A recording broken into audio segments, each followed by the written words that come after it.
కట్టె లేకుండా నిలబడు చాలు, దమ్ముంటే అసెంబ్లీకి రా, లెక్కలు తేల్చుకుందాం. మాజీ సీఎం కేసీఆర్కు సీఎం రేవంత్ రెడ్డి సవాల్. సోషల్ మీడియాలో రాఖీ సావంత్కు లైకులు వస్తాయి. కేసీఆర్కు ప్రజలతో బంధాలు తెగాయని వ్యాఖ్యానిస్తారు. అయ్యయ్యో, ఆఖరికి కేసీఆర్ను రాఖీ సావంత్తో పోల్చిండంటే ఇక అర్థం చేసుకోండి కేసీఆర్ పరిస్థితి ఎట్లా ఉంది అనేది. రాఖీ సావంత్ కూడా లైక్లు వస్తాయి, నువ్వు కూడా రాఖీ సావంత్లు అంటాడు అని చెప్పేసి చెప్తా ఉన్నాడంటే ఎంత దారుణంగా ఉన్నది కేసీఆర్ పరిస్థితి అనేది మనం అర్థం చేసుకోవాలి.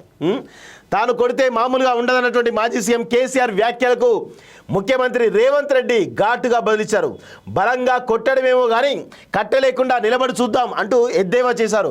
ఫామ్ హౌస్లో ఉండి మాట్లాడడం కాదని దమ్ముంటే అసెంబ్లీకి రావాలని ఎవరేంటో లెక్కలు తేల్చుకుందామని సవాలు విసిరారు. శుక్రవారం రంగారెడ్డి జిల్లా మొగిలి గిద్ద ప్రభుత్వ పాఠశాల 150వ వార్షికోత్సవ వేడుకలకు సీఎం రేవంత్ రెడ్డి ముఖ్య అతిథిగా హాజరయ్యారు. ఇక్కడ చూడండి, రంగారెడ్డి జిల్లా మొగిలి గిద్ద ప్రభుత్వ పాఠశాల 150వ ఈరోజు వార్షికోత్సవ వేడుకలకు సీఎం రేవంత్ రెడ్డి పోయిండు. అంటే అది ఒక ప్రభుత్వ పాఠశాల, చారిత్రక నేపథ్యం ఉండొచ్చు, 150 సంవత్సరాలు ఒక చారిత్రక నేపథ్యం ఉంటుంది.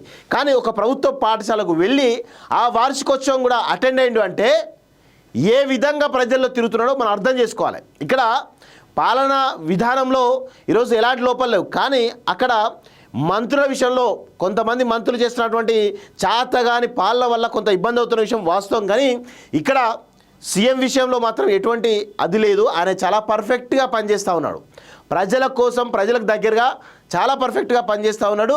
ఇది ఒక కొంతమేర నాకు తెలిసి శాంతి కుమార్ సీఎస్గా రిటైర్ అయిన తర్వాత కొత్త సీఎస్ వచ్చిన తర్వాత 2-3 నెలల్లో ఇక చాలా పద్ధతిగా ముందుకు పోతాననేది నాకైతే కొంత నమ్మకం ఏర్పడ్డది. సో చూద్దాం త్వరలో. దమ్ముంటే అసెంబ్లీకి రావాలని ఎవరంటో లెక్కలు తెచ్చుకుందామని సవాల్ విసిరారు. ఈ సందర్భంగా ఆయన తొలుత విద్యార్థులను ఉద్దేశించి ప్రసంగించారు. అనంతరం బహిరంగ సభలో మాట్లాడుతూ ప్రతిపక్ష నేత కేసీఆర్పై తీవ్ర స్థాయిలో విరుచుకుపడ్డారు. ధనిక రాష్ట్రాన్ని అప్పగిస్తే కేసీఆర్ కుటుంబ సభ్యులు పందికొక్కుల్లా దోచుకున్నారని, 10 ఏళ్లలో 7 లక్షల కోట్ల అప్పు చేశారని ఆరోపించారు. అన్ని వర్గాలకు పంగనామాలు పెట్టిన చరిత్ర చంద్రశేఖర్ రావుది. జయంగీర్ పీర్ దర్గాకు 100 కోట్లు ఇస్తారని, రాజన్న సిరిసిల్ల ఆలయానికి 100 కోట్లు ఇస్తారని మోసం చేశాడు. పాలమూరు రంగారెడ్డి ప్రాజెక్టుతో పాటు ఇతర ప్రాజెక్టులు పూర్తి చేస్తామని చెప్పి అన్ని దొంగ మాటలు చెప్పిన విషయం గురించి ప్రజల ముందు ఎండగట్టిన విషయంలో మనందరం కూడా గుర్తుపెట్టుకోవాలి మిత్రులారా. నెక్స్ట్